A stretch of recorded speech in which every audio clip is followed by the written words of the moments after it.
Your testimony is that it is appropriate. Those are your words, sir. I'm asking you, is it appropriate to sell Latina power paraphernalia? It's a yes or no question. I don't have control over what is sold I'm in our asking you if it's stores. appropriate. I didn't ask you if you have control over it. Is I it understood you, appropriate? sir. Congressman Brandon Gill, and today I confronted the Smithsonian over something that should concern every American.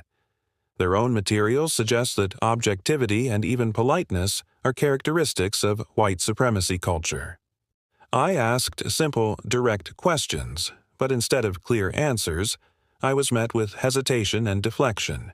If taxpayer-funded institutions are promoting ideas like this, the American people deserve to know. Mr. Gill from Texas, you're recognized.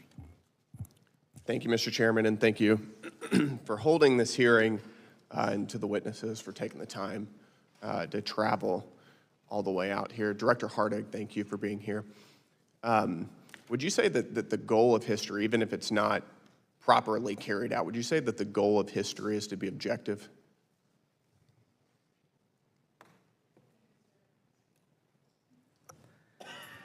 Thank you, sir, for the question. You know, I think that there are many goals of history, and certainly as you collect, as we do, examine evidence, create scholarship. Is objectivity one of the goals of history? We strive to be objective and nonpartisan and not based on any ideology. So it's one of the goals. Doesn't that seem a little bit concerning? It certainly does to me, because as part of this white supremacy document that your organization has promoted, objectivity is a core and defining aspect of white supremacy culture. Do you think that it's the goal of the Smithsonian Institution to promote white supremacy culture? Sir, do you mind sharing with me which document? It's white supremacy culture right here. This is part of the mass action toolkit that your organization has promoted for several years now under your leadership. Are you promoting a white supremacy culture at the Smithsonian? Am I promoting a white? Ma'am, is this a difficult question? No, sir, I'm just thinking about the mass action toolkit. We didn't develop it, but back to your question, no, we're not promoting any ideology. Does it concern you that your goal is objectivity, one of your goals is objectivity, and your mass action toolkit references objectivity as a defining characteristic of white supremacy culture? It's not our toolkit. It is your toolkit. You've been promoting it for quite some time. We did not come up with a toolkit, sir. But you've been promoting it. It is used as a reference, I believe, probably in 2019, 2020. Yes, under your leadership, it has been used as a reference. Is Mickey Mouse racist? Mickey Mouse is not racist. It's not racist. According to the Smithsonian Institution, one of your exhibits referenced Mickey Mouse as representing, quote, vestiges of longstanding traditions of blackface minstrelsy.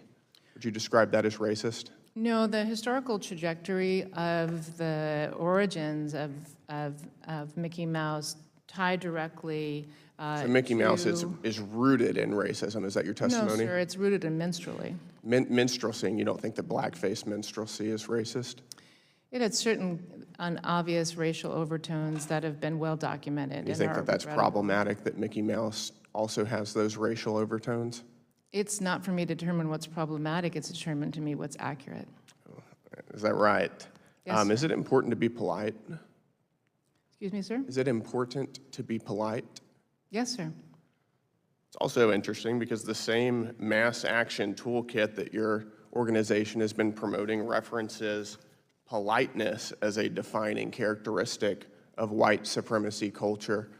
Ma'am, are you a white supremacist? No, sir. You're not.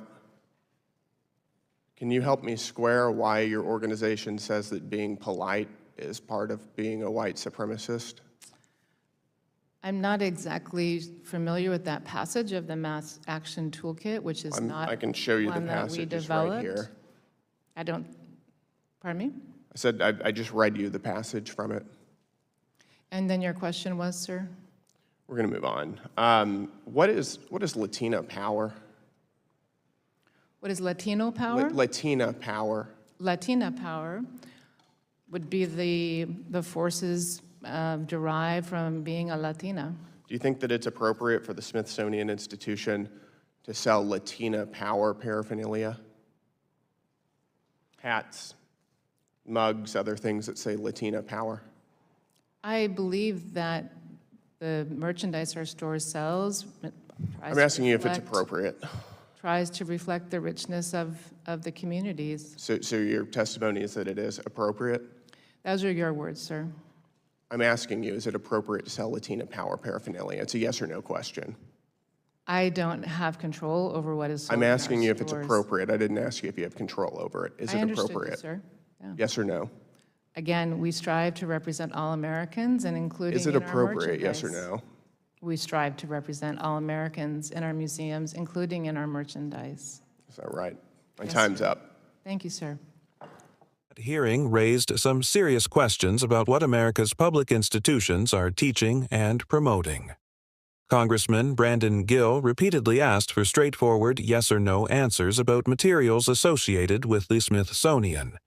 Instead of directly addressing whether concepts like objectivity and politeness should ever be linked to white supremacy culture, the witness repeatedly distanced herself from the toolkit while acknowledging it had been used by the institution.